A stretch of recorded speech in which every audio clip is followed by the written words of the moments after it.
જે આપણને અજ્ઞાનરૂપી અંધકારમાંથી જ્ઞાનરૂપી પ્રકાશ તરફ લઈ જાય એ ગુરુ. તો ભગવાન સ્વામિનારાયણ શિક્ષાપત્રીમાં કહે છે કે ભગવાનને વિશે જે મહાત્મ્ય જ્ઞાને સહિત જે સ્નેહ તેને આપણે ભક્તિ કહેવાય.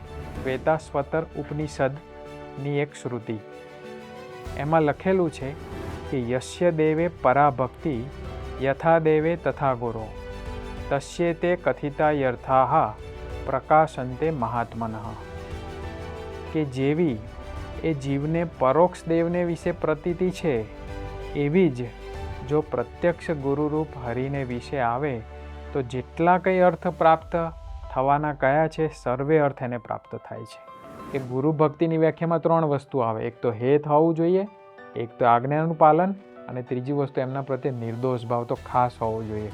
સત્સંગ દીક્ષાના 144માં શ્લોકમાં લખેલું છે ને, ભગવાન અને બ્રહ્મ સ્વરૂપ ગુરુની આજ્ઞાનું પાલન એ હંમેશા આળસ વગેરે મૂકીને તરત પાડવી, સદા આનંદ ઉત્સાહ અને મહિમા સાથે તેમને રાજી કરવાના ભાવથી પાડવી. શ્રી સ્વામિનારાયણ ભગવાનની જય. અક્ષર પુરુષોત્તમ મહારાજની જય. ગુણાતીતાનંદ સ્વામી મહારાજની જય. ભગતજી મહારાજની જય. શાસ્ત્રીજી મહારાજની જય. યોગીજી મહારાજની જય. પ્રમુખ સ્વામી મહારાજની જય. મહંત સ્વામી મહારાજની જય. સુરત અક્ષરધામ મહોત્સવની જય. ભારતીય સંસ્કૃતિએ પોતાના ગ્રંથોમાં ગુરુ મહિમાનો અપાર મહિમા વર્ણવ્યો છે. ગુરુ એ ખરેખર અનંત ગુણોના સાગર સમાન હોય છે. વર્ષમાં એક દિવસ ગુરુના ગુણગાન ગાવા માટે નિશ્ચિત થયો છે, અને એ દિવસ એટલે ગુરુ પૂર્ણિમા. તો આપણને પણ એવા ગુરુ મહંત સ્વામી મહારાજની પ્રાપ્તિ થઈ છે. તો મહંત સ્વામી મહારાજ પણ એવા અનંત ગુણોના સાગર સમાન છે. એમના અનંત ગુણો છે, એમાંથી એક ગુણ છે એમની ગુરુ ભક્તિ.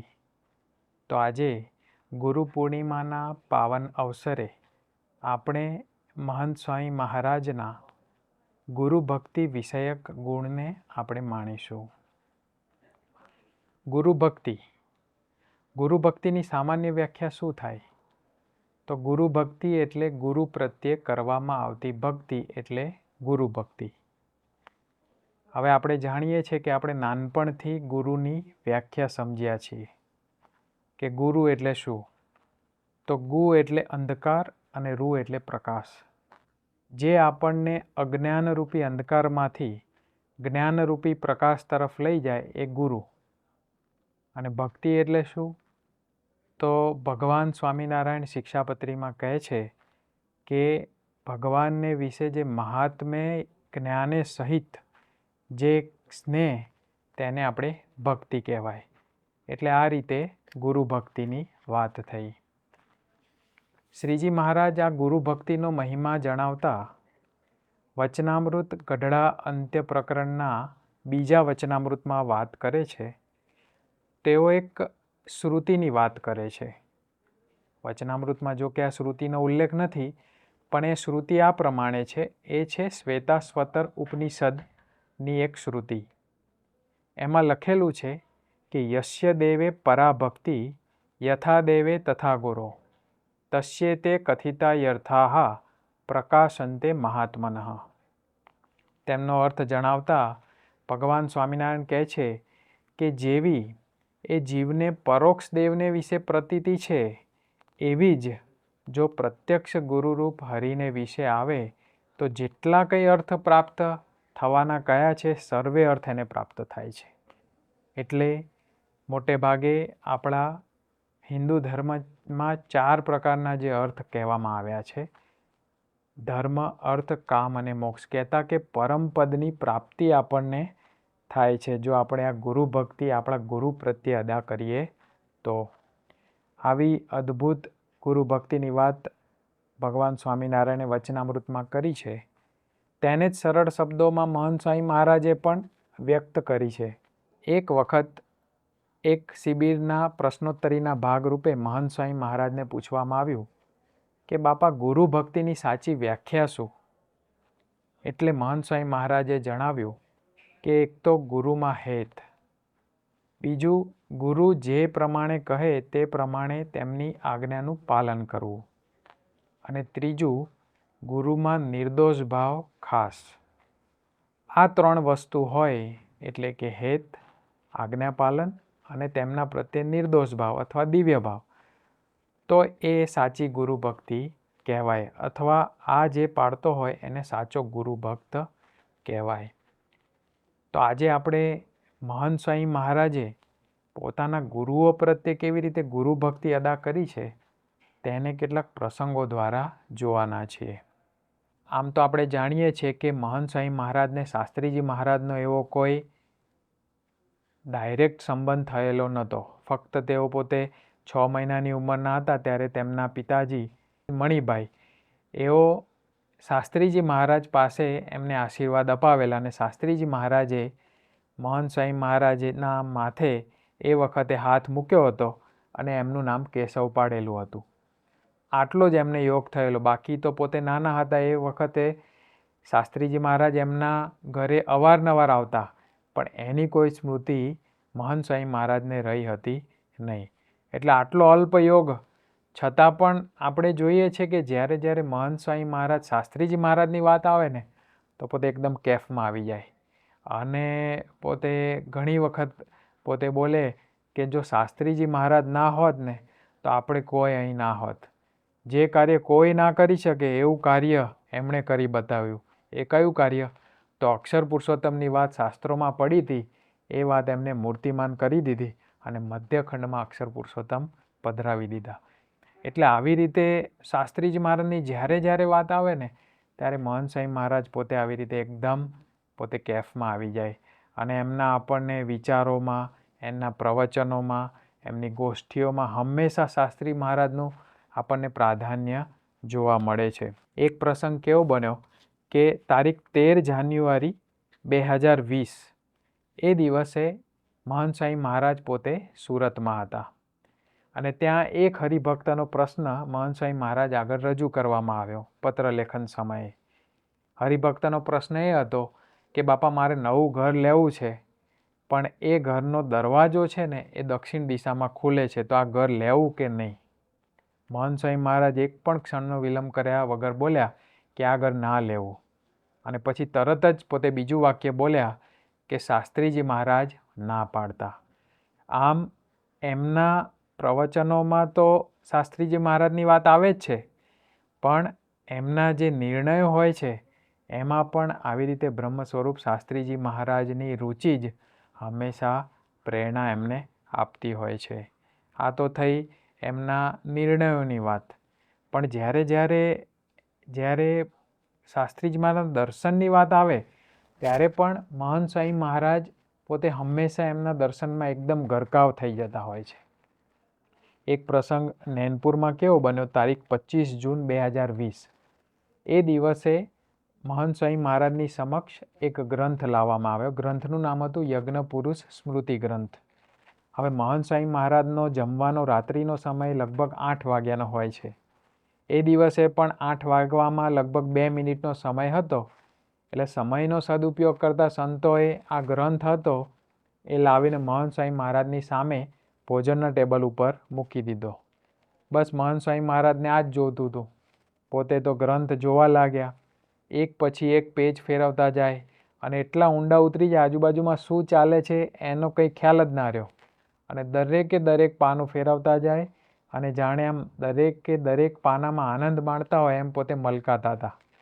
હવે ઘણો બધો સમય થઈ ગયો, ભોજન પણ આવી ગયું, જમાડવા માટેના સંત પણ આવી ગયા, પણ સ્વામી ઉપર જોવે એ સ્વામી સાના, અને સ્વામી તો અંદર જોતા જાય, અને લગભગ 8 ને 18 મિનિટ જેટલો સમય થયો. હવે કરવું તો કરવું શું, કારણ કે ગ્રંથ લઈએ તો સ્વામીને જરાય રૂચે નહીં. એટલે પછી સંતોએ એક યુક્તિ કરી, કારણ કે જ્યારે ઠાકોરજી હોય હરિકૃષ્ણ મહારાજ એ સ્વામીશ્રીના રૂમમાં પધારે અથવા રૂમમાંથી બહાર જાય ત્યારે અચૂક મહંત સ્વામી મહારાજ એના દર્શન કરે જ. એટલે પછી સંતોએ એ વિચાર કર્યો અને પૂજ્ય સંત ચરિત સ્વામી એ ઠાકોરજી લઈને પોતે ઠાકોરજીના કક્ષમાં જતા હતા ત્યારે મહંત સ્વામી મહારાજને દર્શન કરાવ્યા. અને જેવા મહંત સ્વામી મહારાજ હરિકૃષ્ણ મહારાજના દર્શનમાં પોતે પરોવાયા તરત જ એક સંતે જે એમના ટેબલ ઉપર આ ગ્રંથ પડેલો તરત ત્યાંથી સરકાવી લીધો. અને પછી જ્યારે દર્શન પૂરા થઈ ગયા ત્યારે મહંત સ્વામી મહારાજ આમ ગ્રંથ તરફ જોવા લાગે પણ ગ્રંથ તો હતો નહીં. એટલે પછી સંતોએ વિનંતી કરી કે બાપા ગ્રંથ અહીંયા જ રાખેલો છે, અત્યારે જમવામાં ઘણું મોડું થઈ ગયું છે એટલે આપ જમી લો, પછી આપની અનુકૂળતાએ આ ગ્રંથ આપ વાંચજો. ટૂંકમાં કહેવાનું શું કે જ્યારે આવી રીતે યોગ આવે એમના દર્શનનો તો મહંત સ્વામી મહારાજ હંમેશા લીન થઈ જતા. આમ એમના પ્રવચન, ગોષ્ઠી, વિચારો, નિર્ણયો એ બધામાં શાસ્ત્રીજી મહારાજ હોય જ છે. સાથે સાથે દર્શનમાં પણ એમને આવી ગુરુ ભક્તિ આપણને શાસ્ત્રીજી મહારાજ પ્રત્યે જોવા મળે છે. પછી એક વખત મહંત સ્વામી મહારાજને પૂછવામાં આવ્યું કે બાપા આપે શાસ્ત્રીજી મહારાજનો તો આપણને એટલો બધો યોગ થયો નહીં, અને આપને જ્યારે યોગ થયો ત્યારે આપની ઉંમર એકદમ નાની હતી, છતાં પણ આટલું બધું આમ શાસ્ત્રીજી મહારાજ પ્રત્યે આપણને હેત કેમ છે અને એમની વાત સાંભળો તો આમ કેમ કેફ આવી જાય છે? ત્યારે મહંત સ્વામી મહારાજ પોતે બોલ્યા કે પૂર્વાશ્રમના પિતાશ્રી મણિભાઈ અને પૂર્વાશ્રમના કાકા મોતી કાકા આ બંને મને શાસ્ત્રી મહારાજની બહુ જ વાતો કરેલી. અને જ્યારે એ પોતે વાતો કરતા ને તો પોતે એટલા કેફમાં રહેતા અને એ વાતો સાંભળીને મને છે ને આખું શાસ્ત્રી મહારાજનું ચિત્ર મારા મનમાં ખડું થઈ જતું. અને એટલા માટે જ જ્યારે શાસ્ત્રી મહારાજની વાત આવે ને એટલે મને હંમેશા કેફ ચડી જાય અને એમની હંમેશા સ્મૃતિ થઈ જાય. એટલા માટે મને શાસ્ત્રી મહારાજ હંમેશા આવી રીતે યાદ આવે છે. તો પછી મહંત સ્વામી મહારાજને બીજો આના અનુસંધાનમાં પ્રશ્ન પૂછાયો તો કે બાપા આપને એવું ના થયું કે મને શાસ્ત્રી મહારાજના દર્શન થઈ ગયા હોત તો સારું હતું? ત્યારે મહંત સ્વામી મહારાજે બહુ સુંદર જવાબ આપ્યો. મહંત સ્વામી મહારાજ કે ના, એવું ના લાગ્યું. જ્યારે મને યોગીજી મહારાજના દર્શન થયા ને ત્યારે પૂર્ણાહુતિ થઈ ગઈ. કહેતા કે એમાં જ મને શાસ્ત્રીજી મહારાજના દર્શન થઈ ગયા. એટલે મહંત સ્વામી મહારાજને મન તો યોગીજી મહારાજ અને શાસ્ત્રીજી મહારાજ બંને એક જ હતા. અને એટલા માટે જ જેવી ગુરુ ભક્તિ એમને શાસ્ત્રીજી મહારાજ પ્રત્યે છે એવી ને એવી જ ગુરુ ભક્તિ એમની યોગીજી મહારાજ પ્રત્યે પણ આપણને ઘણા બધા પ્રસંગોએ જોવા મળે છે. તો હવે આપણે યોગીજી મહારાજ પ્રત્યે એમની ગુરુ ભક્તિ કેવી હતી એવા કેટલાક પ્રસંગોનું આપણે પાન કરીએ. હવે યોગી બાપા આપણે જાણીએ છીએ બ્રહ્મ સ્વરૂપ યોગીજી મહારાજ, એમના થકી તો મહંત સ્વામી મહારાજનો આ સંસ્થામાં પ્રવેશ થયો એવું કહી શકાય. અને પોતે એમના દીક્ષા ગુરુ એટલે યોગી બાપા પ્રત્યે તો એમના આવા અઢળક પ્રસંગો છે. એમાંથી આપણે આજે કેટલાક અલ્પ પ્રસંગોનું આચમન કરીશું અને યોગી બાપા પ્રત્યે એમની કેવી ગુરુ ભક્તિ હતી એનો આપણે ચિતાર મેળવીશું. આમ જોવા જઈએ તો જ્યારે મહંત સ્વામી મહારાજને યોગી બાપાએ દીક્ષા આપી ત્યારથી જ એમની ગુરુ ભક્તિ આપણને દેખવા મળતી. 1957થી 1961નો સમયગાળો એવો હતો કે એ સમયગાળા દરમિયાન મહંત સ્વામી મહારાજની યોગી બાપાએ ઘણી બધી કસોટીઓ કરી, પણ એક સાચા ગુરુ ભક્ત તરીકે મહંત સ્વામી મહારાજ પોતે દરેક કસોટીમાંથી પોતે પાર ઉતર્યા અને સાચા ગુરુ ભક્ત તરીકેની આપણને ઓળખાણ કરાવી. શરૂઆત જ આપણે દીક્ષાથી કરીએ તો મહંત સ્વામી મહારાજ ઘણી વખત આ પ્રસંગની વાત કરે છે કે પોતે યુવક તરીકે જ્યારે પોતે આણંદ એગ્રીકલ્ચર યુનિવર્સિટીમાંથી પોતે ગ્રેજ્યુએટ થયા અને જે દિવસે પરીક્ષા પૂર્ણ થઈ એ જ દિવસે પોતે ત્યાંથી કોલેજથી નીકળીને સીધા યોગી બાપા પાસે સેવામાં આવી ગયેલા. અને પછી પોતે સેવા કરતા અને એક વખત ગોંડલમાં પોતે વિરાજમાન હતા અને વિનુભાઈ એમનું નામ હતું. અને ત્યારે યોગીજી મહારાજે અચાનક એક દિવસે સાંજે વાત કરી કે આવતીકાલે તમને દીક્ષા આપવાની છે. હવે આ તો કેવું કહેવાય, દીક્ષા જેવો પ્રસંગ એટલે જેમ સંસારી વ્યક્તિના જીવનમાં લગ્ન પ્રસંગ જેટલો મહત્ત્વનો છે એટલો જ પ્રસંગ ત્યાગીના જીવનમાં દીક્ષા પ્રસંગ કહેવાય. એટલે એમાં તો એને સ્વાભાવિક અંતરમાં ઉમળકો હોય, પણ આવી રીતે આટલા બધા શોર્ટ નોટિસમાં આવી રીતે જે દીક્ષા લેવી એ ખરેખર બહુ આપણને આશ્ચર્ય ઉપજાવે એવી વાત લાગે છે. પણ તરત જ યોગી બાપાને મહંત સ્વામી મહારાજે હા પાડી દીધેલી. પછી એક પ્રશ્નોત્તરીમાં એમને પૂછવામાં આવેલું કે આપને એવું ના થયું કે યોગી બાપાને કહીએ કે બાપા હજી થોડુંક વાર રહીને દીક્ષા આપો? ત્યારે મહંત સ્વામી મહારાજ કે ના, એ જે કરતા હોય સારા માટે જ કરતા હોય, અને આપણે દીક્ષા તો લેવાની જ હતી. અને યોગી બાપાએ કીધું એટલે અમે તૈયાર થઈ ગયા. બાકી પછી મહંત સ્વામી મહારાજ કહે છે, મેં મનમાં તો ગોઠવી લાગેલું કે દીક્ષા હશે એ પહેલાં આપણે ઘરે જઈશું, સગાવાલાને મળશું, આનંદ કરશું, બધાને દીક્ષામાં બોલાવશું અને આખો દીક્ષા ઉત્સવ ધામધૂમથી ઉજવાશે. પણ બધું ધૂળધાણી થઈ ગયું. પછી તરત જ પાછા એવું બોલ્યા કે ધૂળધાણી ના કહેવાય, યોગી બાપા જે કરે ને સારું જ કરતા હોય. એટલે એમને એક વાક્યમાં ધૂળધાણી શબ્દ બોલાઈ ગયો ને એમાં પણ એમને તરત જ વાક્ય પાછું ખેંચી લીધું કે યોગી બાપા જે કર્યું હોય ને ધૂળધાણી ના કહેવાય, એ જે કરતા એ સારું જ કરતા હોય. એટલે આવી રીતે એમને દીક્ષા પ્રસંગ શોભાવી દીધો અને સાચી ગુરુ ભક્તિની આપણને ઓળખાણ કરાવી. પછી દીક્ષા તો થઈ ગઈ, પણ દીક્ષા પછી કસોટીઓ એમની પૂરી ના થઈ. કારણ કે દીક્ષા જેવી પૂર્ણ કરી અને યોગી બાપાએ તરત જ એમની સાથે કોઈ પણ કારણ વગર અબોલા લઈ લીધા. અને લગભગ 3 મહિના સુધી યોગી બાપા વિનુ ભગત સાથે કંઈ બોલે જ નહીં. પણ આ તો મહંત સ્વામી મહારાજ હતા, એમને આપણને જણાવવું હતું ને ગુરુ ભક્તિનો આદર્શ એક સ્થાપિત કરવો હતો. એટલે પોતે કંઈ બોલ્યા જ નહીં અને પોતે બધું જોતા રહ્યા. અને પછી મહંત સ્વામી મહારાજને પૂછવામાં આવેલું કે આ 3 મહિના દરમિયાન આપણને કોઈ મૂંઝવણ નથી થતી? ત્યારે મહંત સ્વામી મહારાજ કે જરાય નહીં, કે યોગી બાપા જે કરતા હોય ને એ બધું સારા માટે જ કરતા હોય, અને અમે એમને નિર્દોષ પુરુષ તરીકે જ જોતા. એટલે જેમ એમણે ગુરુ ભક્તિની વ્યાખ્યા કીધી ને કે ગુરુ ભક્તિની વ્યાખ્યામાં 3 વસ્તુ આવે. એક તો હેત હોવું જોઈએ, એક તો આજ્ઞાનું પાલન, અને ત્રીજી વસ્તુ એમના પ્રત્યે નિર્દોષ ભાવ તો ખાસ હોવો જોઈએ. એટલે મહંત સ્વામી મહારાજ કે હું એમને નિર્દોષ જ જોતો. એટલે જે કંઈ કરતા હોય ને એ બધું મારા સારા માટે જ કરતા હોય એમ સમજીને હું હંમેશા એમની આજ્ઞાનું પાલન કરતો. અને એના કારણે જ પોતે આવી કપરી કસોટીમાંથી પણ પાર ઉતરી ગયા. એટલે આવી કસોટી તો આવી એમાંથી પોતે પાર ઉતરી ગયા, પણ હજી કસોટી અહીં પૂરી થતી નથી. હજી તો ગુરુ ભક્તિના ઘણા બધા આયામો જણાવવાના આપણને બાકી હશે. એટલા માટે એવા પ્રસંગો ઊભા થતા ગયા એમના જીવનમાં કે આપણને મહંત સ્વામી મહારાજની ગુરુ ભક્તિ દેખાતી ગઈ. એક વખત એવું બન્યું કે મહંત સ્વામી મહારાજ પોતે વિનુ ભગત તરીકે અહીંયા સારંગપુર હતા અને બ્રહ્મ સ્વરૂપ યોગીજી મહારાજ પણ સારંગપુર વિરાજમાન હતા.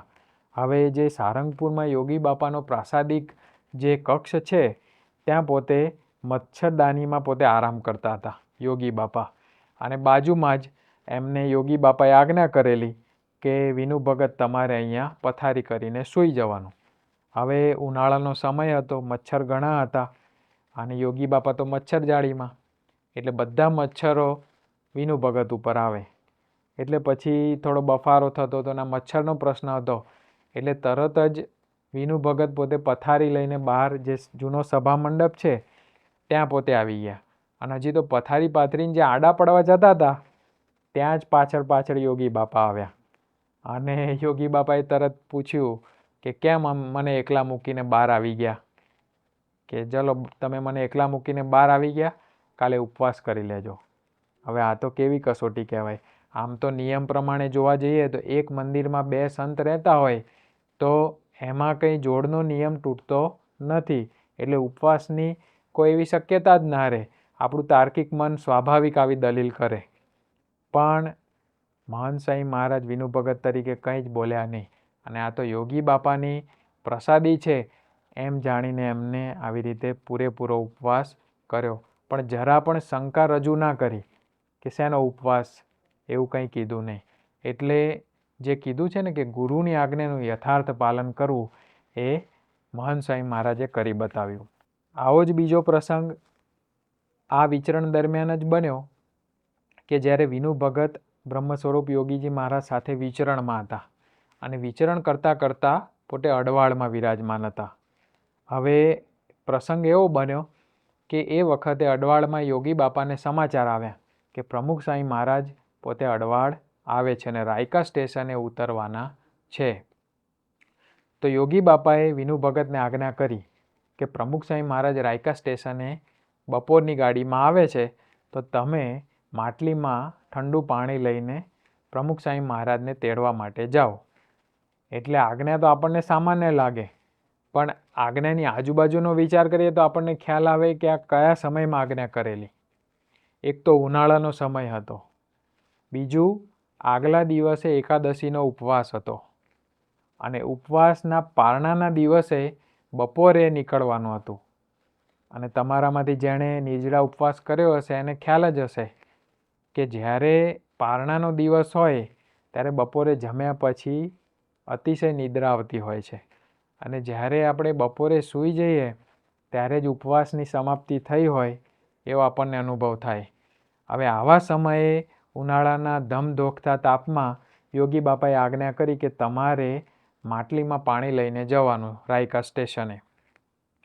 અને એટલું જ નહીં, બીજી આજ્ઞા એ કરી કે જોડા નહીં પહેરવાના, એ લટકામાં. એટલે પછી બધા ભક્તોએ વિનંતી કરી કે બાપા તડકો બહુ છે, એટલે માથે છત્રી લઈને જાય ને તો સારું. તો યોગી બાપા શું કે ના ના, માથે માટલીની આવી રીતે પાણીની માટલી છે ને એટલે ઠંડક રહેશે, છત્રીની જરૂર નહીં. એટલે એ પણ યોગી બાપાએ એની પણ ના પાડી દીધી. હવે આવી રીતે ધોમધખતા તાપમાં ખુલ્લા પગે અડવાળથી જવાનું, અને રાયકા સ્ટેશન તો છેક 2.5 માઇલ દૂર હતું. એટલે લગભગ એટલું ચાલતા ચાલતા એમને લગભગ 2 કલાક જેટલો સમય થાય. અને પોતે વિનુ ભગત આવી રીતે માથે જે પાણીની માટલી હતી એ પોતે લઈને આવા ધોમધખતા તાપમાં ખુલ્લા પગે નીકળ્યા. અને પોતે વાત કરે છે કે એક વખતે માથે કંઈ બેલેન્સ પાણીનું રહેતું નહોતું, એટલે પાણી થોડું થોડું છલક છલક થયા કરે. એટલે મહંત સાંઈ મહારાજ કહે છે કે સ્ટેશને પહોંચતા પહોંચતા તો આંખો ભીનો થઈ ગયેલો, એટલું બધું પાણી છલકાઈ ગયેલું. અને આવી પરિસ્થિતિમાં ચાલતા જવાનું એ ખરેખર બહુ આપણને આશ્ચર્ય ઉપજાવે છે કે આટલું બધું કષ્ટ એમણે યોગી બાપાને એક વચને સહન કર્યું. અને હજી કષ્ટની જાણે પૂર્ણાહુતિ ના થઈ હોય એમ સ્ટેશને પહોંચ્યા. 2 વાગે ગાડી આવવાની હતી, પણ એ ગાડીમાં પ્રમુખ સાંઈ મહારાજ તો આવ્યા જ નહીં. એટલે પછી હવે પાછું આવવાનું થયું. હવે પાછા તો આવ્યા, પણ આપણને આશ્ચર્ય થાય. યોગી બાપાએ એવું કીધેલું કે જ્યારે તમે પાછા આવો ને તો પાણી પાછું લેતા આવજો. હવે વિનુ ભગત પોતે આ માટલી માથે મૂકીને એવું ને એવું પાણી ભરેલું પાછું લઈને પોતે એ અડવાળ આવ્યા. આમ 2.5 માઇલ, અને લગભગ 4 થી 4.5 કલાક જેટલો સમય આ બધું ચાલવા કરવામાં થયેલો. એટલે પોતે અત્યંત થાકી ગયેલા. એટલે પછી સંતોએ આ પ્રસંગ જ્યારે ભજવાયો ત્યારે પૂછેલું કે આપને તરસ નહીં લાગી કે તરસ લાગેલી? તો કે આપે પાણી પીધેલું? તો વિનુ ભગતે ના પાડી કે એક ટીપું પણ પાણી પીધેલું નહીં. તો કે કેમ? કે યોગી બાપાએ આજ્ઞા કરેલી કે પાણી પાછું લેતા આવજો. હવે યોગી બાપાએ તો ફક્ત એટલું જ કીધેલું પાણી પાછું લેતા આવજો, પણ પાણી પીવું કે નહીં એવું તો કંઈ પૂછ્યું જ નહોતું. એટલે જો વિનુ ભગત ધારત તો પાણી પી શક્યા હોત, પણ એમને મન તો ગુરુની આજ્ઞા એ જ આખું એમના મનમાં દેખાતું હતું. એટલે પોતે એક પણ ટીપું પાણીનું પીધા વગર એવી ને એવી માટલી લઈને પોતે ખુલ્લા પગે પાછા આવ્યા અડવાળ. અને પોતે આવ્યા ને આટલું બધો શ્રમ વેઠ્યો, ગરમીમાં ગયા હતા એટલે પોતે બીમાર થઈ ગયા. અને પોતે પોતાના ત્યાં આગળ ઉતારામાં આરામ કરતા હતા. અને હજી કસોટી જાણે પૂરી થવાનું નામ જ નથી લેતી.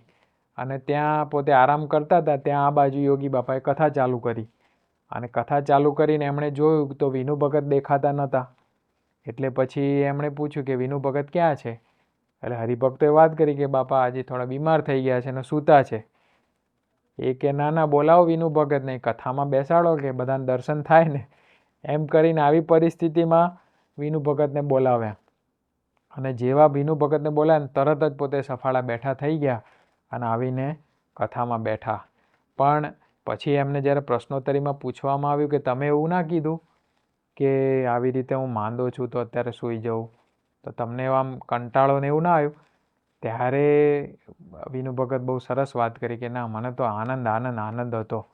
કે યોગી બાપાએ મને બોલાવ્યો અને એવી તક આપણે ક્યારેય છોડવી નહીં. શરીરનું ગમે તે થાય પણ ગુરુ બોલાવે ને એટલે પહોંચી જ જવું. આમ ગુરુ ભક્તિની જે આદર્શ રીત કેવી હોવી જોઈએ ને એ આ પ્રસંગ દ્વારા આપણને વિનુ ભગત કહેતા કે મહંત સ્વામી મહારાજે સમજાવી કે શરીરની આવી વિપરીત પરિસ્થિતિમાં પણ પોતે આવી રીતે કસોટીમાંથી પાર પડીને પહોંચી ગયા. એટલા માટે જ સત્સંગ દીક્ષાના 144માં શ્લોકમાં લખેલું છે ને કે તદાજ્ઞામ પાલયેત સદ્ય આલસ્યાદિ વિહાય ચ સાનંદોત્સાહ માહાત્મ્યમ તત્પ્રસાદ ધિયા સદા.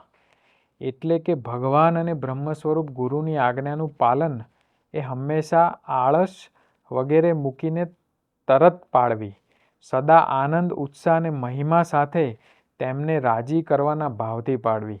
એ જે એમને સત્સંગ દીક્ષા શાસ્ત્રમાં જે વાત લખેલી છે ને એ ખાલી લખેલી જ નથી પણ પોતાના જીવન દ્વારા એમને ચરિતાર્થ કરીને આપણને બતાવી દીધી છે. એટલે આવી રીતે કસોટીઓના ઘણા બધા પ્રસંગો થતા રહેતા પણ એમાં પણ એક શિરમોર કહી શકાય ને એવો પ્રસંગ ગોંડલમાં બની ગયો. એક વખત એવું બન્યું કે વિનુ ભગત પોતે ગોંડલમાં વિરાજમાન હતા અને એમને જે ધોતિયાના ગાતરિયા હતા ને થોડાક જૂના થઈ ગયેલા, જીર્ણ થઈ ગયેલા. એટલે એમને એ વખતે ત્યાં મુખ્ય સંત યોગી બાપા ગોંડલના, એટલે યોગી બાપાને વાત કરી કે બાપા મારા ધોતિયાના ગાતરિયા છે ને જીર્ણ થઈ ગયા છે, એટલે નવા આપો તો સારું. એટલે યોગી બાપાએ આમ જોયું અને પછી યોગી બાપા કે હજી તો કે આ 6 મહિના ચાલે એવા છે. હવે આપણે જાણીએ છીએ કે મહંત સ્વામી મહારાજ કેટલા પોતે મિતભાષી છે. ક્યારેય જરૂરની વસ્તુ પણ માગતા પોતે ખચકાય તો આ તો કેટલું એમને ખરેખર જરૂરિયાત હશે અને ખરેખર એ વસ્તુની જરૂર હશે તો જ યોગી બાપાને વાત કરી હશે. છતાં પણ યોગી બાપાએ કેવી કસોટી કરી કે ગુરુ હજી તો આ 6 મહિના ચાલે એવા છે, હજી ચલાવો. એટલે પછી વિનુ ભગતે તો ગુરુ આજ્ઞા શિર ઉપર ચડાવી દીધી અને વાતને વિસરી ગયા. પછી બન્યું એવું કે પોતે વિચરણમાં ગયા અને વિચરણમાં ફરતા ફરતા અટલાદરા ગયા અને અટલાદરામાં એ વખતે ત્યાં મોટા સ્વામી મુખ્ય સંચાલક હતા. એટલે યોગી બાપાએ આ મોટા સ્વામીને વાત કરી કે આ નવા ભગત છે ને વિનુ ભગત, એમને છે ને ધોતિયા નવા લેવા છે પણ શરમાય છે બહુ, કોઈને કહી શકતા નથી, એ તમે એને નવા ધોતિયા આપશો? એટલે મોટા સ્વામી કહે કે સાધુ માટે તો શું ના થાય.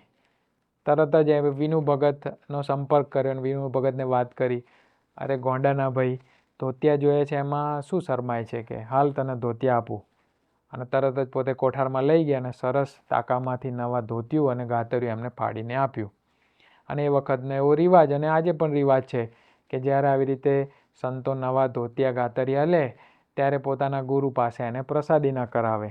એટલે વિનુ ભગત આ ધોતિયા અને ગાતરિયા પ્રસાદીના કરાવવા માટે યોગી બાપા પાસે મહંત સ્વામી મહારાજ લઈ ગયા અને જેવા લઈને ગયા ને હવે યોગી બાપાએ જ બધું ઊભું કરેલું તંત્ર અને તરત જ જેવા નવા ધોતિયાને એ જોયું તો યોગી બાપા શું કહે કે ભગત હજી તમારા ધોતિયા તો કે 6 મહિના ચાલે એવા છે, તો કે આ નવા, પછી વિનુ ભગત કે તો આ નવા એનું શું કરું? તો કે એક કામ કરો કે આને છે ને તમે ગોંડલ મોકલી આપો કોઠારમાં.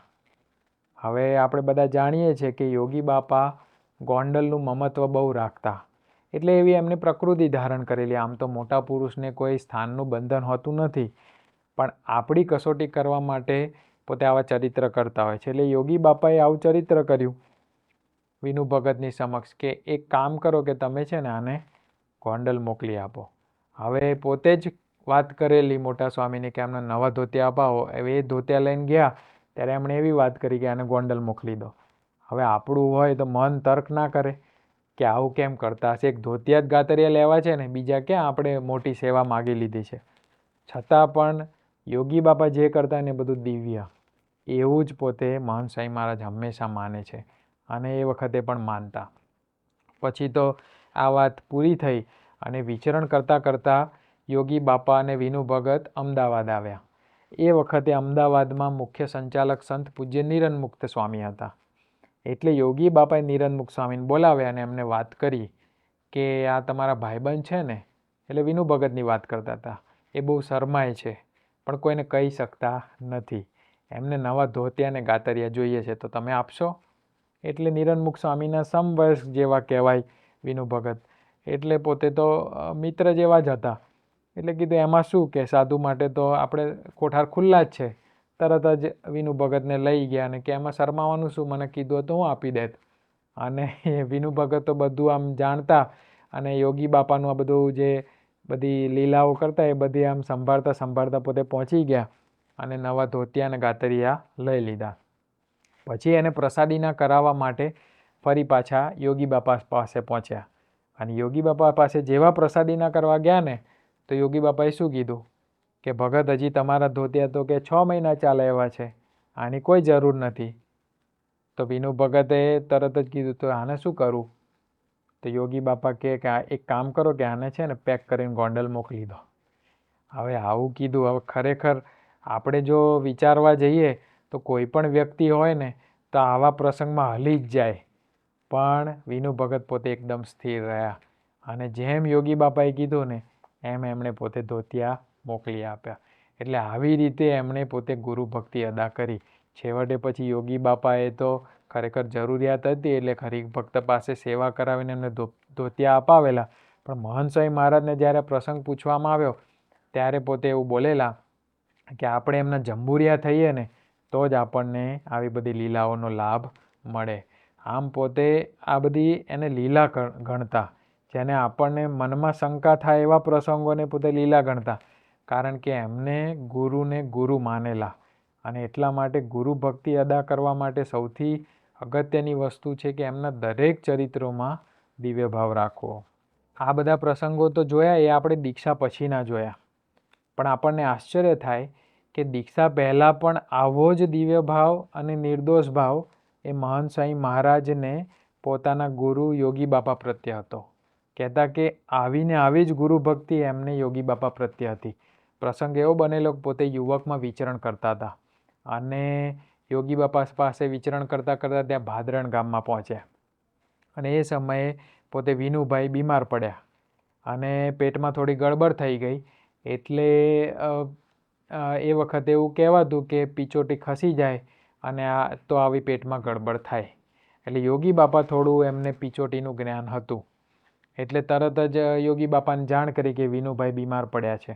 તરત જ ત્યાં ભાદરણમાં જે હરિમંદિર છે ત્યાં પોતે વિનુભાઈ પોતે વિરાજમાન હતા અને એ પોતે ત્યાં યોગી બાપા અને સંતો ત્યાં લઈને પહોંચી ગયા. અને યોગી બાપા જેવા પહોંચ્યા ને હવે વિનુભાઈ તો પોતે આરામ કરતા હતા અને યોગી બાપા ત્યાં બેસી ગયા અને વિનુ ભગતને કે આમ તમે હાથ લાંબા કરીને બેસો, પછી કે પગ લાંબા કરી દો અને પછી સામે યોગી બાપા પણ એવી જ રીતે હાથ ને પગ લાંબા કરીને બેઠા. અને એવી રીતે કંઈક એમને એવી ટેકનિક આવડતી હશે કે જેનાથી પિચોટી ખસેલી હોય તો એ સેટ થઈ જાય.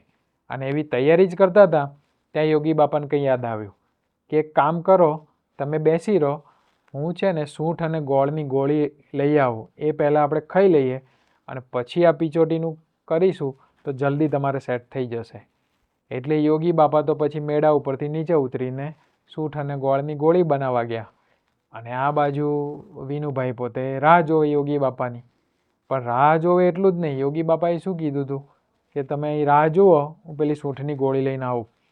તો જે વિનુભાઈ તો એવી ને એવી પરિસ્થિતિમાં આમ હાથ ને પગ લાંબા રાખીને કમરથી વાંકા વળીને પોતે બેસી રહ્યા.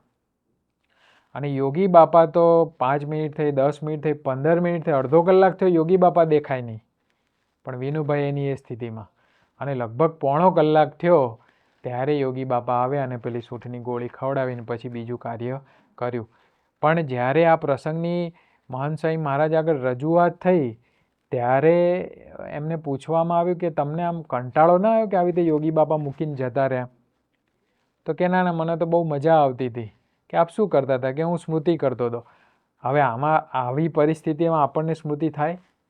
અને સ્મૃતિ થાય તો કેવી સ્મૃતિ થાય કે આ યોગી બાપા એ ખરા છે ને, મને મૂકીને જતા રહે છે અને પાછા કોઈ સંદેશો મોકલાવતા નથી કે ભાઈ હવે તમે થોડી વાર આરામ કરો, મારે થોડી વાર લાગશે. પણ એવું કાંઈ જ નહીં. આપણને આવા બધા વિચારો આવે અને ઇવન જ્યારે યોગી બાપા આવે ત્યારે આપણે કહી દઈએ કે બાપા તમે ગયા એનો વાંધો નહીં, પણ તમારે કંઈક સંદેશો તો મોકલાવો તો હું આરામ કરી લેત. પણ એવું કંઈ જ વિનુભાઈ બોલ્યા નહીં. કારણ કે પોતે સાચા ગુરુ ભક્ત હતા. એટલા માટે જે યોગી બાપા પ્રત્યે એમની ગુરુ ભક્તિ હતી ને એ આવા પ્રસંગોએ પણ છલકી જતી ને આપણને આવા દર્શન થતા. એટલે આવી રીતે દીક્ષા પહેલાં હોય કે દીક્ષા પછી હોય, હંમેશા એમની આજ્ઞાનું યથાર્થ પાલન કરીને એમને ગુરુ ભક્તિ અદા કરી છે. પણ આ જે ગુરુ ભક્તિ છે એમાં આજ્ઞા કરતાં પણ વધારે જો અગત્યની ને અઘરી કોઈ વસ્તુ હોય ને તો એ છે અનુવૃત્તિ. અનુવૃત્તિ એટલે ગુરુની મરજીનું પાલન કરવું. હવે આજ્ઞામાં તો ગુરુ આપણને સીધું જ કહે કે આટલું કરવાનું છે ને આટલું નથી કરવાનું. પણ અનુવૃત્તિ એવી વસ્તુ છે ને કે જેમાં સીધી આજ્ઞા ના કરે, પણ આપણે જ એમની મરજીને રુચિ જાણીને એને અનુસાર વર્તન કરવાનું હોય છે. તેવો એક પ્રસંગ પણ ખૂબ સુંદર બની ગયેલો. આપણે જાણીએ છીએ કે મહંત સ્વામી મહારાજ પોતે સ્વામિનારાયણ પ્રકાશ જે આપણું સામયિક છે એના પોતે પ્રકાશક છે. તો હંમેશા સ્વામિનારાયણ પ્રકાશમાં જે બધા લેખ લખવાના થતા હોય એનું બધું પરામર્શન વગેરે કાર્ય એ પોતે મહંત સ્વામી મહારાજ વર્ષોથી કરતા. એટલે એક વખતે યોગી બાપાએ ઈશ્વરચરણ સ્વામીને પૂછ્યું કે મહંત સ્વામી મહારાજ લેખ લખે છે કે નહીં. એટલે પછી આ વાત ઈશ્વર સ્વામીએ મહંત સ્વામી મહારાજને કરી કે યોગી બાપા આવું પૂછતા હતા કે મહંત સ્વામી મહારાજ લેખ લખે છે કે નહીં. અને જેવું આવો પ્રસંગ એમને જાણ્યો ને તરત જ એમણે પ્રકાશમાં એક લેખ લખી કાઢ્યો પોતાના નામે. હવે યોગી બાપાએ સીધી આજ્ઞા તો કરી જ નથી કે તમારે લેખ લખવાનો છે તો લેખ લખજો. ફક્ત ઈશ્વર સ્વામી સમક્ષ, પાછું પોતાની સામે ને, ઈશ્વર સ્વામી સમક્ષ એવી એમની ઈચ્છા વ્યક્ત કરેલી કે મહંત સ્વામી મહારાજ લેખ લખે છે. અને આ વાતની જાણ થઈને તરત જ મહંત સ્વામી મહારાજે એક લેખ લખી કાઢ્યો. કહેતા એમને આજ્ઞા તો પાડી જ, પણ આવી રીતે અનુવૃત્તિ પણ પાડી. અને સત્સંગ દીક્ષામાં પણ આ સંબંધી એક શ્લોક લખેલો જ છે. સત્સંગ દીક્ષા શાસ્ત્રના 143માં શ્લોકમાં મહંત સ્વામી મહારાજ લખે છે, આજ્ઞામ ભગવતો નિત્યમ બ્રહ્મ ગુરોશ્ચ પાલયેત જ્ઞાત્વા તદનુવૃત્તિમ ચ તામેવાનુસરેત દૃઢમ. એટલે કે આવા જે બ્રહ્મ સ્વરૂપ ગુરુ હોય એમની આજ્ઞાનું પાલન કરવું અને એમની અનુવૃત્તિ જાણીને દ્રઢપણે તેનું અનુસરણ પણ કરવું. તો આ જે શ્લોક લખેલો છે ને એ પ્રમાણે જ મહંત સ્વામી મહારાજે સંપૂર્ણપણે આજ્ઞા અને અનુવૃત્તિ નિર્દોષ ભાવ રાખીને યોગી બાપા પ્રત્યે આવી રીતે એમને ગુરુ ભક્તિ અદા કરેલી છે. જેવા ગુરુ ભક્તિના પ્રસંગો આપણને યોગી મહારાજ પ્રત્યેના જોવા મળ્યા છે તેવા જ પ્રસંગો આપણને પ્રમુખ સ્વામી મહારાજ પ્રત્યે પણ જોવા મળે છે. કેમ કે એમના માટે યોગીજી મહારાજ એ જ પ્રમુખ સ્વામી મહારાજ છે. એટલે એક વખત આણંદમાં 13 ઓગસ્ટ 2025ના દિવસે એક પ્રશ્નોત્તરી થયેલી.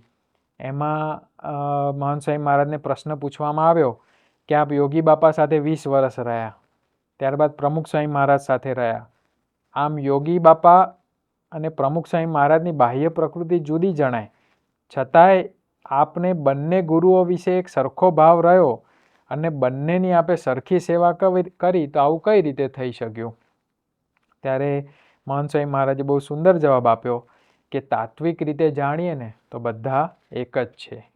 એટલે જેમ યોગી બાપા એમના ગુરુ હતા એવી જ રીતે મહંત સ્વામી મહારાજ એ પ્રમુખ સ્વામી મહારાજને યોગી બાપાની જગ્યાએ જ માનતા. અને એટલા માટે જેવા પ્રસંગો આપણને યોગી બાપા પ્રત્યે એમની ગુરુ ભક્તિના જોવા મળ્યા એવા જ પ્રસંગો પ્રમુખ સ્વામી મહારાજ પ્રત્યે એમની ગુરુ ભક્તિના આપણને જોવા મળે છે. અને ઘણા પ્રસંગોના તો આપણે સાક્ષી રહ્યા છે. આપણે બધા જાણીએ છીએ કે પ્રમુખ સ્વામી મહારાજ જ્યારે પોતે હજી ધામમાં નહોતા પધાર્યા અને સારંગપુરમાં જ્યારે એમનો 95મો જે જન્મજયંતિ મહોત્સવ ઉજવાઈ રહેલો ત્યારે મહંત સ્વામી મહારાજને તો ખ્યાલ જ હતો કે પ્રમુખ સ્વામી મહારાજ પોતે ધામમાં જશે પછી આ સંસ્થાનું સમગ્ર સુકાન પોતે જ સંભાળવાનું છે. છતાં એ દિવસે પ્રાતઃ સમયે જ્યારે મહંત સ્વામી મહારાજને કોઈ પણ તૈયારી વગર સીધું જ કહેવામાં આવ્યું કે આ પ્રમુખ સ્વામી મહારાજ સમક્ષ પ્રાર્થના કરો, ત્યારે મહંત સ્વામી મહારાજે પ્રાર્થના શું કરેલી કે હે પ્રમુખ સ્વામી મહારાજ, આપ વધારે નહીં તો 108 વર્ષ આ પૃથ્વી પર જરૂર રહો. આપ અમને બોલાવો ના બોલાવો, બધું જ અમને દિવ્ય લાગે છે. એટલે આવી સુંદર પ્રાર્થના કરેલી. જ્યારે મહંત સ્વામી મહારાજ પોતે ગુરુપદે આવે 2016ની સાલમાં અને પહેલી એમની જન્મજયંતિ ઉજવવાની હતી બોચાસણમાં, ત્યારે મહંત સ્વામી મહારાજે વાત કરી કે મારા નામનો એક પણ શબ્દ ના આવવો જોઈએ, કેવળ આ જન્મજયંતિમાં પ્રમુખ સ્વામી મહારાજના જ ગુણગાન ગાવાના છે. આવી વાત એમને સ્પષ્ટપણે કરેલી ને આપણે જાણીએ છીએ કે આખી જન્મજયંતિ પ્રમુખ સ્વામી મહારાજના જીવન ઉપર જ ઉજવવામાં આવી. અને જય બોલાવાની વાત આવી ત્યારે પણ મહંત સ્વામી મહારાજ હંમેશા એવો આગ્રહ રાખતા કે મારી એકલાની જય ના બોલાવી, પહેલાં પ્રમુખ સ્વામી મહારાજની જય બોલાવી, પછી જ મારી જય બોલાવી. આમ ડગલે ને પગલે આપણને પ્રમુખ સ્વામી મહારાજ પ્રત્યે એમની જે ગુરુ ભક્તિ છે ને એના દર્શન થતા હોય છે.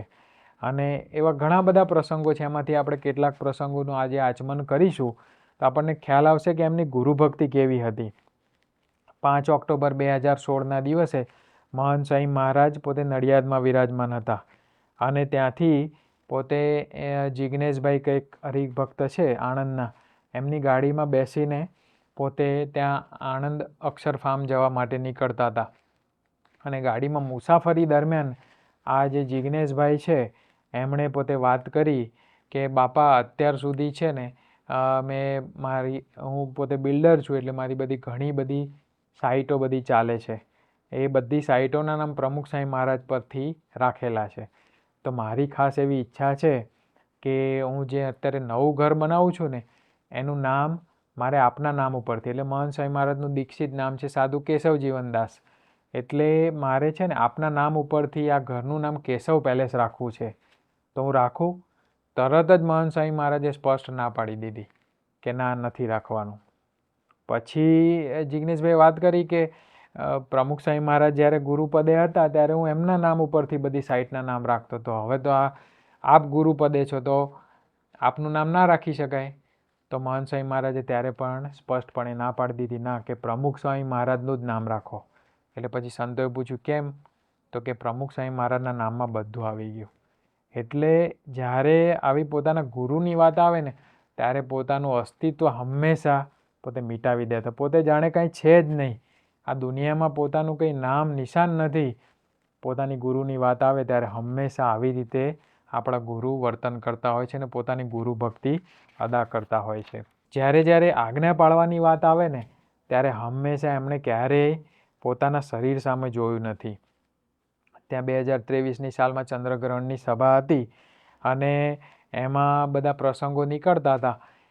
એમાં એક પ્રસંગની વાત આવી કે 1981માં જ્યારે ભગવાન સ્વામિનારાયણ દ્વિશતાબ્દી મહોત્સવ અમદાવાદ ખાતે ઉજવાઈ રહેલો અને એ ઉત્સવમાં એ પ્રમુખ સ્વામી મહારાજના અધ્યક્ષ પદ હેઠળ આ આખો ઉત્સવનું આયોજન થયેલું અને મહંત સ્વામી મહારાજ પોતે આમાં લેન્ડસ્કેપ વિભાગની સેવા પોતે સંભાળી રહેલા. અને એ સમયે એટલી બધી તકલીફ હતી તો એમને પોતે હરસની તકલીફ થઈ ગયેલી આ સમય દરમિયાન. અને પોતે આ લેન્ડસ્કેપનું કાર્ય કરે એટલે તડકામાં ફરવાનું થાય, એટલે અતિશય તડકાને લીધે એમનો આખો કલર બદલાઈ ગયેલો. એટલે જે મહંત સ્વામી મહારાજે પાઘ પહેરેલી હોય તો પોતે પાઘ પહેરીને ફરતા, તો પાઘની ઉપર જે પાઘ કાઢે ને ત્યારે આમ કપાળમાં બે કલર દેખાય, તો ઉપરનો ભાગ થોડોક ઉજળો દેખાય, નીચેનો ભાગ કાળો દેખાય, કારણ કે તડકામાં ફરીને આખા શરીરનો કલર એમનો કાળો થઈ ગયેલો.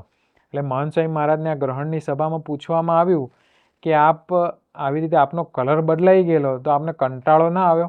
આપ કયા વિચાર સાથે સેવામાં જોડાતા હતા?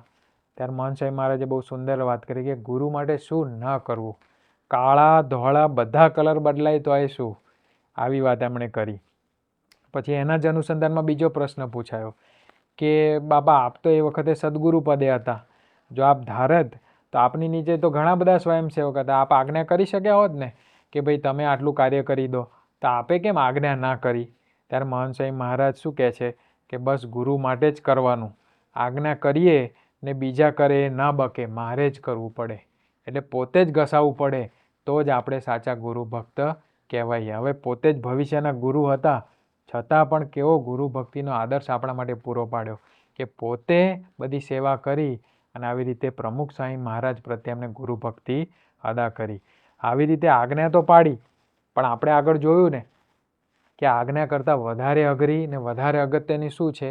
એમની અનુવૃત્તિ પાડવી, કે ત્યાં એમની મરજી એમની રુચિનું યથાર્થ પાલન કરવું. હવે આ ખરેખર બહુ અઘરું છે, આપણને ખ્યાલ જ ના આવે અને એવો એક પ્રસંગ પણ મહંત સ્વામી મહારાજના જીવનમાં બની ગયો. વાત છે ઈસવીસન 1985ની. અમદાવાદનો જ પ્રસંગ છે. ગુણાતીતાનંદ સ્વામી દ્વિશતાબ્દી મહોત્સવ ઉજવાઈ રહેલો અને બહુ સુંદર આખું નગર તૈયાર થયેલું અને નગરમાં બંગાળી કારીગરોએ એક સુંદર ગેટ તૈયાર કરેલો આખો લાકડાનો.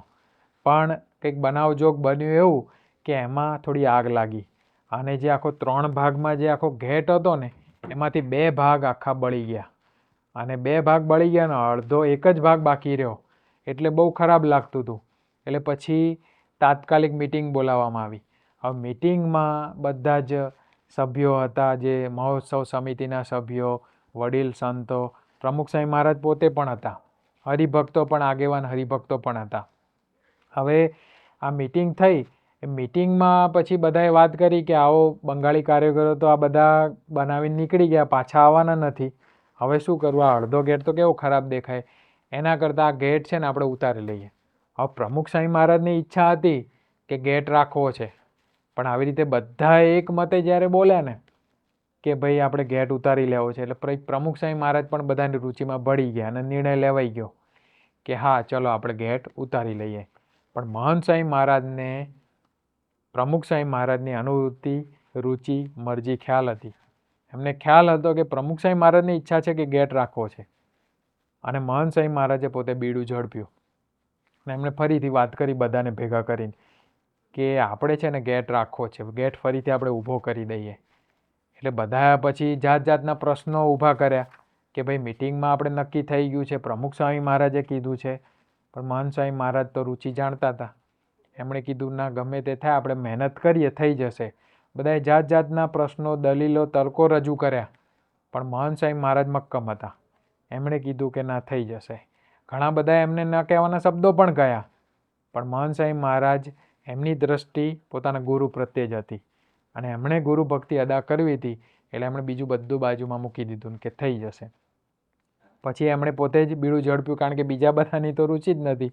એટલે મહંત સ્વામી મહારાજ પોતે એ સમયે ત્યાંથી પોતે ધાવટ કરીને એક ગામ છે, ત્યાં આગળના એક હરિભક્ત હતા ઈશ્વરભાઈ. એમને 3 વર્ષ પહેલાં એમણે કીધેલું કે તમે છે ને તમારા ત્યાં ગામમાં નીલગિરીના ઝાડ વાવીને રાખજો અને જરૂર પડશે ને ત્યારે અમે મંગાવી લઈશું. અને ખરેખર મહંત સ્વામી મહારાજને આ વાત યાદ, અને પોતે તો આમ તો અંતર્યામી હતા પણ આ લોકની રીતે વર્તતા હતા.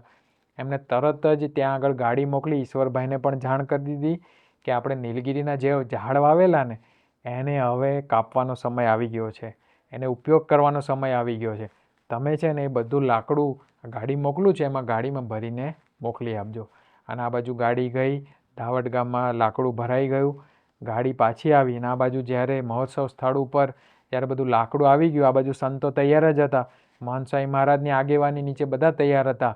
અને જે પેલો અડધો એક ભાગ જે ગેટનો બાકી હતો અને બાકીના જે 2 ભાગ બળી ગયેલા, તો આ બધા લાકડામાંથી બધા સંતોએ મહંત સ્વામી મહારાજના માર્ગદર્શન હેઠળ બધા એકદમ ઉત્સાહથી મંડી પડ્યા અને આખો ગેટ ઊભો કરી દીધો. અને આમ બધા જોતા રહી ગયા કે આ ખરેખર કેવું કાર્ય કહેવાય કે મહંત સ્વામી મહારાજે બધાની આમ રુચિ, મરજી નહોતી, પણ એક પ્રમુખ સ્વામી મહારાજની મરજી, રુચિ હતી.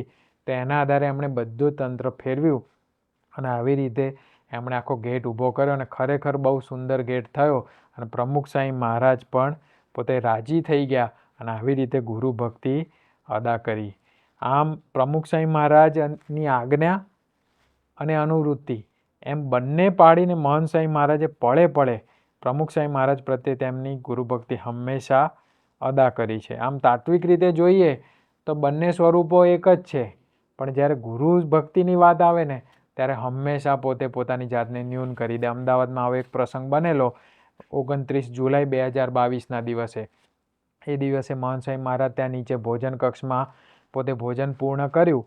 ત્યારે પછી બ્રહ્મપ્રકાશ સ્વામી હતા, એમણે માઇકમાં વાત કરી કે બાપા આપ ગઈ વખતે આવ્યા ને ત્યારે હું બધા સંતોને જોતો હતો ને તો બધા મને મહંત સ્વામી મહારાજ રૂપે દેખાતા હતા, અને અત્યારે હું બધા સંતોને જોઉં છું ને તો અત્યારે મને બધા પ્રમુખ સ્વામી મહારાજ રૂપે દેખાય છે. તો સાચું શું છે, પ્રમુખ સ્વામી મહારાજ છે કે મહંત સ્વામી મહારાજ છે? એટલે બાપા બોલ્યા કે પ્રમુખ સ્વામી મહારાજ અને મહંત સ્વામી મહારાજ. એટલે પછી બ્રહ્મપ્રકાશ સ્વામી કે એવું કહેવા માગો છો કે છો તો એક ને દીસો તો દોય? એટલે મહાન સ્વામી મહારાજ પોતે બોલ્યા, હા કે બે એક જ છે, અને તરત તાળીઓનો ગડગડાટ થયો. અને પછી બ્રહ્મપ્રકાશ સ્વામીએ વાત કરી કે બસ બાપા, અમારા મનમાં પણ એવું દ્રઢ કરી દો કે જે આપ અત્યારે કાર્ય કરી રહ્યા છો એ પ્રમુખ સ્વામી મહારાજ જ કરી રહ્યા છે, અને પ્રમુખ સ્વામી મહારાજ જે કાર્ય કરી ગયા એ બધું આપના દ્વારા જ થયું છે, આવું અમારા મનમાં દ્રઢ ઠસાવી દો. તરત જ મહાન સ્વામી મહારાજ પોતે પહેલાં એકતાપણું દેખાડ્યું, પણ બીજી જ ક્ષણે શું કહે છે કે પ્રમુખ સ્વામી મહારાજની તોલે ના આવે. એમણે તો ઘણું કર્યું છે, આપણે એમની તોલે કોઈ આવી શકે નહીં. એટલે આમ પહેલાં એકતાપણું દેખાડ્યું, પણ જ્યારે તરત જ બ્રહ્મપ્રકાશ સ્વામી આવી વાત કરી તો તરત પોતે નીચા ઉતરી ગયા અને પોતાને એકદમ ન્યૂનતા દેખાડી દીધી અને ગૌણતા દેખાડી દીધી. આ જ ગુરુ ભક્તિનું સાચું લક્ષણ છે. બાકી મહાન સ્વામી મહારાજે પણ આપણે જોઈએ કે ગુરુપદે આવ્યા પછી છેલ્લા 10 વર્ષમાં કેટલું બધું કાર્ય કર્યું છે. મહાન સ્વામી મહારાજે કેટલા બધા મંદિરોના નિર્માણ કરેલા છે, કેટલા હરિમંદિરો, કેટલા શિખરબદ્ધ મંદિરો, કેટલા બધા સંતોને દીક્ષા આપી, કેટલા બધા અક્ષરધામ જેવા મોટા મોટા કાર્ય, એક રોબિન્સવિલનું અક્ષરધામ પૂર્ણ કર્યું. અત્યારે આ સુરત અક્ષરધામનું કાર્ય પૂર્ણતાના આરે છે. અત્યારે સંતોએ બધો ડેટાનો અભ્યાસ કરેલો તો વાત કરેલી કે અત્યારે સરેરાશ દર 9 દિવસે એક સંત આ BAPS સંસ્થામાં ઉમેરાય છે, અને સરેરાશ દર 6 દિવસે સંસ્થામાં એક મંદિરનું નિર્માણ થાય છે. આ બધું કોનાથી થાય છે? તો મહાન સ્વામી મહારાજથી થાય છે. પણ મહાન સ્વામી મહારાજ પ્રવચનમાં શું કહે છે કે પ્રમુખ સ્વામી મહારાજ બધું કરીને ગયા છે, મારે તો ખાલી હાર પહેરવાના બાકી છે. આમ જોવા જઈએ તો મહાન સ્વામી મહારાજે કેટલા બધા એકદમ યુગવર્તી કાર્યો કર્યા. સત્સંગ દીક્ષા જેવો ગ્રંથ આટલી મોટી ઉંમરે લખવો એ કેટલી મોટી વાત છે, એ એમણે કાર્ય કર્યું. અને એ ગ્રંથનો પાછો મુખપાઠ કરવાની બધાને પ્રેરણા આપી. તો 15,000 જેટલા બાળકો એનો મુખપાઠ કર્યો અને ગિનીસ વર્લ્ડ રેકોર્ડમાં એનું નામ નોંધાવી દીધું. આ તો કેટલું વિક્રમ સર્જક કાર્ય થયું. પણ છતાં પણ જ્યારે પ્રમુખ સ્વામીની વાત આવે તો મહાન સ્વામી મહારાજ શું કહે છે કે અમે તો કાંઈ કરતા નથી, અમારે તો ખાલી હાર પહેરવાના બાકી છે. તો આ જ સાચા ગુરુ ભક્તની નિશાની છે. પોતે આટલું બધું કાર્ય કર્યું હોય પણ પોતે પોતાની જાતને કંઈ માનતા નથી, અને હંમેશા એમની આજ્ઞા અને અનુવૃત્તિનું પોતે પાલન કરતા રહે છે. એટલે એમને જે ગુરુ ભક્તિની વાત કરી, એક તો ગુરુમાં હેત હોવું જોઈએ, બીજું એમની આજ્ઞાનું યથાર્થ પાલન કરવું જોઈએ, અને ત્રીજું ગુરુમાં નિર્દોષ ભાવ રાખવો જોઈએ. જો આ 3 વસ્તુ હોય તો આપણે સાચા ગુરુ ભક્ત કહેવાઈએ. હવે એમનામાં જેવી ગુરુ ભક્તિ છે મહાન સ્વામી મહારાજમાં, એવી ગુરુ ભક્તિ આપણે લાવી હોય તો શું કરવું? તો એ બાબતે એમને નૈનપુરમાં એક પ્રશ્ન પૂછવામાં આવ્યો. તારીખ છે 29 મે 2021. પ્રશ્ન એવો હતો કે જેવો આપને ગુરુ ભક્તિ છે, ગુરુનો મહિમા છે, એવો અમારા જીવનમાં કેવી રીતે આવે? ત્યારે મહાન સ્વામી મહારાજે આપણને ગુરુ ભક્તિ કઈ રીતે કરવાની એની બહુ સુંદર ચાવી આપણને બતાવી દીધી. મહાન સ્વામી મહારાજ વાત કરે છે કે મહારાજ સ્વામીની અખંડ નિષ્ઠા કરી હોય અને મહિમા જાણીએ તો આનંદ આવે. અને મહિમા કેવી રીતે જાણવાનો? તો ગુરુનો મહિમા સમજવા શ્રવણ, મનન, નિધિધ્યાસ અને સાક્ષાત્કાર આ પગથિયા છે. શ્રવણ એટલે સાંભળવું, ગ્રહણ એટલે ગ્રહણ કરવા યોગ્ય ગ્રહણ કરવું, બીજું બીજાને અર્થેથી, અને નિધિધ્યાસ એટલે આપણને જે પછી એનું મનન આવે, પછી મનન કરવાનું, જે વાત આપણને રુચિ ગઈ, જે ધ્યાનમાં લીધી આપણે વાત, એનું મનન કર્યા કરવું, તો જ આપણી અંદરમાં ઉતરે. આ લોકની વિદ્યા હોય એનું મનન કરવું પડે છે, તો અધ્યાત્મ વિદ્યા છે આ તો, એટલે એનું મનન તો ખાસ કરવું પડે. અને આવી રીતે મનન કરીએ પછી નિધિધ્યાસ એટલે કે રાત દિવસ આ વાત જીવમાં જ ઠસી જાય, નીકળે જ નહીં. આવી રીતે જો શ્રવણ, મનન, નિધિધ્યાસ કરીએ તો પછી મહાન સ્વામી મહારાજ કે સાક્ષાત્કાર છે જ. અને એવી રીતે આપણે શ્રવણ, મનન, નિધિધ્યાસ કરીએ તો આપણી અંદર પણ આવી રીતે ગુરુના મહિમાનું એવી રીતે સાક્ષાત્કાર થઈ જાય. કહેતા કે સાચી ગુરુ ભક્તિ આપણી અંદર આવી જાય. જેવી ગુરુ ભક્તિ આપણા ગુરુની એમના ગુરુઓ પ્રત્યે છે, એવી જ ગુરુ ભક્તિ આપણે આપણા ગુરુ પ્રત્યે અદા કરવાની છે. તો આજના ગુરુ પૂર્ણિમાના પાવન અવસરે આપણે મહારાજ સ્વામી, મહાન સ્વામી મહારાજના ચરણોમાં એ જ પ્રાર્થના કરીએ કે આપને આપના ગુરુઓ પ્રત્યે જેવી ગુરુ ભક્તિ છે એવી જ ગુરુ ભક્તિ અમે આપના પ્રત્યે રાખી શકીએ અને પોતાની જાતને કૃતાર્થ કરી શકીએ. એ જ આપના ચરણોમાં પ્રાર્થના. શ્રી સ્વામિનારાયણ ભગવાનની જય. આવી પ્રેરણાદાયી કથાના નિયમિત શ્રવણ માટે આ વિડીયોને લાઈક કરો અને ચેનલને સબસ્ક્રાઇબ કરો. અને ખાસ આ કથાને આપના જેવા અન્ય મુમુક્ષુ સાથે શેર કરીને આંગળી ચિંધ્યાનું પુણ્ય મેળવો. જય સ્વામિનારાયણ.